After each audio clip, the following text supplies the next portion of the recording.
என் அன்பு ஆன்மீகம் டாக்ஸ் நேயர்கள் அனைவருக்கும் என் அன்பு வணக்கங்கள். குரு பெயர்ச்சி குரு பெயர்ச்சின்னுவாங்க. உற்சாகம் தரும் குரு பெயர்ச்சி. உற்சாகத்தையும் சந்தோஷத்தையும் தரக்கூடிய குரு 12 வருடங்களுக்கு ஒரு முறை தான் கடகத்துக்கு வரார். கேதுவோட சேரப் போறார். அப்ப எனக்கு எப்படி சார் இருக்கும்? எல்லாருக்கும் ஒரு ஆசை தானங்க.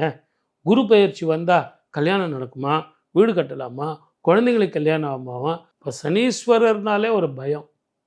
குரு சுபர். சுபத்தை தருவாரா?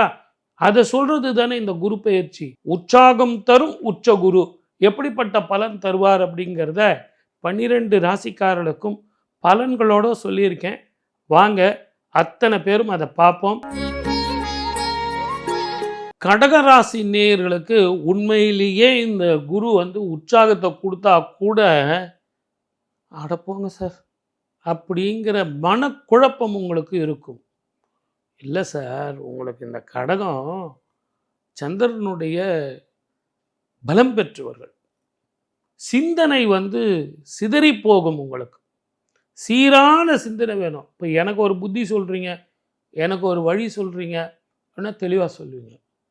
அந்த மாதிரி சிதறி போகிறதுக்கு என்ன காரணம்னா, கடந்த 5 வருடம் உங்களுக்கு ஏற்பட்ட அனுபவம். உங்களுக்கு என்ன சார், நீங்கள் பணத்தை வாங்கிட்டு நீங்கள் போகிறீங்க ஜோதிடர் சொல்லிவிட்டு. ஆனால் நான் பட்ட கஷ்டம் எனக்கு இந்த 5 வருஷத்தில் என்ன கஷ்டம், பண கஷ்டம், மன கஷ்டம், இன்வெஸ்ட்மெண்ட்டு, லாஸ் ஆஃப் இன்வெஸ்ட்மெண்ட்டு, அடுத்தவனுக்கு உதவ போய் உபத்திரவத்தில் மாட்டினது, சொந்த பந்தங்கள் எல்லாமே விரோதமாக போயிடுச்சு. இதையெல்லாம் நீங்கள் சரி கட்டி வரணும். எப்போவுமே உற்சாகம் தரக்கூடிய கிரகங்கள் ஒரு நிமிஷத்தில் உங்களுக்கு உற்சாகத்தை கொடுத்துருவான். உபத்திரவம் தரக்கூடிய கிரகங்கள் ஒரே செகண்டில் உங்களுக்கு உபத்திரவம் கொடுத்துருவான். உபத்திரவத்தை விட உற்சாகம் தருவது தான் நம்ம நிறைய பார்க்குறோம். அதுதான் குரு பயிற்சி. இந்த குரு பயிற்சியில் நான் உங்களுக்கு ஒன்று சொல்கிறேன். நம்பிக்கையோடு இருங்க. வெற்றி பெற போகிறீங்க. நல்ல உத்தியோகம் வரப்போகுது. இடமாற்றம், ப்ரமோஷன், அதிக சம்பளம், நல்லபடியாக கல்யாணம் பண்ணிக்கிட்டு குழந்தை பாக்கியம் பெற்று வீடு வாங்கி வீடு கட்டி கிரகப்பிரவேசம் பண்ண போகிறீங்க. எவ்வளோ நாளாக அந்த எல்லாம் பாதியில் நின்றுட்டு இருந்தது. வம்பு வழக்குகள்லாம் விலகி போயிடும். சொந்தங்கள் பந்தங்கள்லாம் தேடி வருவாங்க. இது வரைக்கும் உங்கள் காதுபட உங்களை ரொம்ப கேவலமாக பேசினவங்க உங்கள் பேரும் புகழையும் பாட ஆரம்பிச்சிடுவாங்க. சார் அவருக்கு என்ன சார் ரொம்ப நாலேஜபிள் பர்சன் சார். கிணத்துல போட்ட கல் மாதிரி இருந்த வம்பு வழக்குகள்லாம் இப்போ வெளியே எடுத்து போட்டு தங்கமாக மாறும். அதே மாதிரி உங்களை வெளிநாட்டில் இருந்து நல்ல செய்திகள் வரும். வியாபாரம் பண்ணுறவங்க, தொழில் பண்ணுறவங்களா இருந்தால் புதிய புதிய பிஸ்னஸ் பார்ட்னர்ஸ், அதை விட வாய்ப்புகள் உங்கள் அதிர்ஷ்ட கதவுகளை திட்டும். படிக்கிற பசங்களுக்கு இது ஒரு அருமையான காலம் சார். எதிர்காலத்தை நல்ல திட்டம் போட்டு படிங்க. எனக்கு இப்படிப்பட்ட சப்ஜெக்ட் படிக்கணும், நான் இப்படி போகணும். இப்போ எல்லாம் பசங்கள்லாம் ரொம்ப யூடியூப் பார்க்குறாங்க, டிவி பார்க்குறாங்க, எல்லாம் செய்கிறாங்க. அதே நேரத்தில் படிக்கிறதுல ரொம்ப கெட்டியாக இருக்காங்க. சார் 100க்கு 100 மார்க் வாங்குறாங்க சார். நீங்கள் லாங்குவேஜில் போய் 100க்கு 90 மார்க் வாங்குறதே கஷ்டம். 100க்கு 100லாம் வாங்குறாங்க. அப்போது அந்த அளவுக்கு தன்னை வளப்படுத்திக்கிறாங்க. அந்த அளவுக்கு தன்னை புத்தியை தெளிவுபடுத்துகிறாங்க. இன்றைக்கி அதே மாதிரி ஃபாரின் லாங்குவேஜஸில் நிறைய படித்து வெளிநாட்டில் போய் அங்கேயும் கோல் வச்சுறாங்க. அரசாங்க உத்தியோகத்தில் எல்லா கீ போஸ்ட்லேயும் பார்த்திங்கன்னா நம்ம ஆட்கள் நிறைய இருக்காங்க. இதற்கெல்லாம் கடகராசிக்கு கடல் கடந்து போகக்கூடிய உற்சாகமான பலன்கள் சேரும். திருப்பதிக்கு போயிட்டு வந்தால் திருப்பம் சேருமானா கண்டிப்பாக வரும். உங்கள் கிரகத்தினுடைய முழு லாபத்தையும் தரக்கூடியவர் இந்த கலியுகத்தில் வெங்கடாஜலபதி தான். இதை நான் சொல்லி தான் நீங்கள் கேட்கணுமா என்ன? எல்லாருக்குமே தெரியும். காலையிலேருந்து சாயந்தரம் வரைக்கும் உங்களுக்காக காத்துட்ருக்கார். கடகடன்னு போங்க. அவர் பார்வைப்பட்டாலே போதும். அவர் மேலே இருக்கிற நவரத்தின அங்கியில் இருந்து வரக்கூடிய அதிர்ஷ்ட கதிர்வீச்சுகளை வாங்கிக்கோங்க. அதை போயிட்டு வந்தீங்கனாலே உங்களுக்கு அதில் இருந்து அதிர்ஷ்டம் தான். அதுலேயும் புஷ்கரம் அப்படிங்கிற யமுனை நதியில் குளிக்கிறதும், காசி, கயா, ராமேஸ்வரம், மூதாதிர்களுக்கு தர்ப்பணம், கேதுவோடு சேர்ந்து இருக்கிற குருவுக்கு இந்த காலகட்டத்தில் பண்ணிங்கன்னா மூதாதையர்கள் சந்தோஷப்படுவாங்க. அவங்களுக்கு தாகம் தீரும், பசி போகும், உங்கள் குலமே தழைக்கும். புஷ்கரம் அப்படின்னு இந்த ஒவ்வொரு காலகட்டத்தில் குரு மாறும்போது ஒவ்வொரு ராசிக்கு போகும்போது ஒவ்வொரு புண்ணிய நதியில் போய் குரு இருக்கிறதா ஒரு ஐதீகம். அந்த மாதிரி கடகத்துக்கு குரு போகும்போது புஷ்கரம் எங்கேப்பா அப்படின்னா யமுனா நதியில். இந்த யமுனா நதியில் இந்த வருஷம் நம்ம தீர்த்தம் ஆடினா மகா புண்ணியம். உச்சம் பெற்ற குருவினுடைய முழு பலனும் நமக்கு வந்து சேரும். நீங்கள் இந்த கோயிலுக்கு போங்க, அங்கே போய் இந்த பரிகாரம் பண்ணுங்க, ஆலங்குடி போங்க, திருச்செந்தூர் போங்க அப்படின்னு அந்தந்த பரிகாரம் எவ்வளோ. ஆனால் பிரபஞ்சத்துக்கே மிகப்பெரிய லாபத்தையும் சந்தோஷத்தையும் சுபர் இல்லையா, குருனாலே சுபர். சுபர் அப்படின்போது என்ன நமக்கு ஏற்படும்? கல்யாணம் பண்ணுறது, குழந்தைங்க பெற்றுக்கிறது, வீடு வாங்கிறது, வாகனங்கள் வாங்கிறது, வீட்டில் சந்தோஷமாக இருக்கிறது, நிறைய பணம் சம்பாதிக்கிறது, கடன் தீர்றது, வியாதிகள் போகிறது, மருத்துவ செலவு குறையிறது. இப்படி சுப பலன் தானே. அதனால தானே அந்த குரு பெயர்ச்சி அப்படின்னாலே ஒரு உத்வேகத்தோடு நம்ம டிவியில் பார்க்குறோம், யூடியூப்பில் பார்க்குறோம். என் ராசிக்கு எப்படி சார் இருக்குன்னு பார்க்குறோம். இந்த யமுனை நதியில் தீர்த்தம் ஆடிட்டு புஷ்கரம் நம்ம இந்த ஆண்டு வந்து குரு பெயர்ச்சியை கொண்டாடினோம் அப்படின்னா இந்த வருஷம் முழுவதுமே சுப பலன் அதிகமாக இருக்கும்.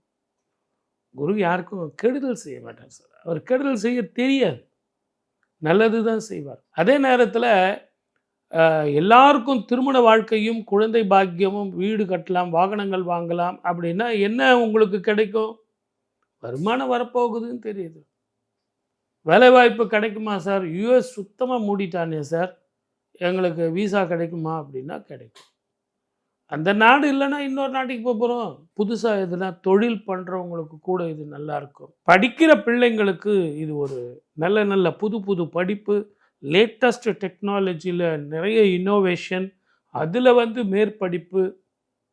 அதே மாதிரி நீட் எக்ஸாம் பண்ணுறவங்க வந்து எம்டி பண்ணுறவங்க புது விதமான படிப்புக்கு தயாராகுங்க. அது ஏஐன்னு நீங்கள் சொல்லலாம். ஏஐயை விட இன்னும் அதிக டெக்னாலஜி உள்ள படிப்புகள்லாம் வரப்போகுது. ஒரு பொருளாதார வளர்ச்சியும் இருக்கும், பொருளாதார வீழ்ச்சியும் இருக்கும். அதே நேரத்தில் ஒரு வைப்ரண்ட் லெவல் இருந்துக்கிட்டே இருக்கும். எனக்கு வருமானம் வராமல் இல்லை சார், வருமானம் வருது, ஆனால் நிரந்தரமாக வருமா? அதே நேரத்தில் விரயத்தை கட்டுப்படுத்தலாமா அப்படின்னா அதுதான் உங்களுக்கு பிரச்சனை. இந்த கடக உச்ச குரு அப்படிங்கிறவர் இந்த வருஷம் குரு தான் ராஜா. குரு ராஜாவாக இருந்து உச்சம் பெற்ற குருவாக இருந்து தீர்த்தமாடினால் கேது போய் கலக்கிறார். அது நல்லா ஞாபகம் வச்சுங்க. நம்ம டிவியில் நம்ம யூடியூப்லலாம் பார்த்தீங்கன்னா ஞானகாரகன் கேது வந்து கூட இருக்கான் சார் அப்படின்னு நான் உங்களுக்கு சொல்லிக்கிட்டே இருக்கேன். யாரும் கேட்கவும் மாட்டேன்றீங்க. அதனால் என்ன சார் இருக்குது, கேது வந்தால் வந்துட்டு போகிறாரு, வரும்போது பார்த்துக்கலாம். கடகராசிக்கு 7ஆம் வீட்டில் மகரத்தில் வந்து ராகு. இந்த ராகு 7ஆம் இடத்துல இருக்கிறதுங்கிறது மிகப்பெரிய பிரச்சனையை கொடுப்பான். கடகத்துக்கு மட்டும் இல்லை, இந்த உலகத்துக்கே. ராகு கேது சமசப்தமாக பார்வையாக எப்பவும் இருப்பாங்க. உச்சம் பெற்ற குரு பார்த்தா கூட நவ கிரகங்களில் மிக பலம் பெற்றவன் யார் அப்படின்னு கேட்டிங்கன்னா ராகு தான். ஆகவே ராகு வந்து சர்வ ஜாக்கிரதையாக இருக்கணும். எனக்கு ஏஐ வந்துடுச்சிங்களே சார், அதனால் சாஃப்ட்வேர் படிக்கலாமா, இல்லை கம்முன்னு நான் அக்கௌண்ட்ஸில் போயிட்டுமா சார் அப்படின்னா, ஏஐ வந்தால் கூட சரி, ஒன்றும் பாதிப்புலாம் வராது. நீங்கள் தயவு செஞ்சு அதை மனசில் வச்சுக்கிட்டு பயப்படாதீங்க. நான் இது படிச்சிட்டேன் சார், சாஃப்ட்வேர் படிச்சிட்டேன், ஏஐ அப்டேட் ஆகட்டுமானா அப்டேட் பண்ணிங்க. இன்றைக்கி கூட நாங்கள் ஜோதிடம் வந்து அப்டேட் பண்ணிக்கிட்டே இருக்கோம், டெய்லி படிக்கிறோம். அப்டேட் பண்ணுறது தப்பு இல்லை. ஆனால் இந்த ஏஐ மட்டும் இல்லை, இன்னும் அட்வான்ஸ் டெக்னாலஜி வந்தால் கூட நீங்கள் படிங்க. இந்த ஏஐ வரும்போது வேலை வாய்ப்பு போகுமானா போகாது. இதை விட இன்னும் அதிக வாய்ப்பு உள்ள சந்தர்ப்பங்கள் கூட சூழ்ந்து வரும். இந்த சூழ்ந்து வரும்போது அந்த வாய்ப்புகளை நீங்கள் பயன்படுத்திக்கணுன்னா உங்களை நீங்கள் அப்டேட் பண்ணோம். அந்த குரு உங்களுக்கு சந்திரனது வீட்டில் போய் உச்சம் பெறுவது, ஞானகாரகனோட இருப்பது அற்புதமான பலன். ஆன்மீக ரீதியான என்ன பலன் கிடைக்கும் அப்படின்னா, மூதாதையர்களுக்கு தர்ப்பணம் பண்ணுறது இந்த காலகட்டத்தில் ரொம்ப ரொம்ப விசேஷ பலன் தரும்.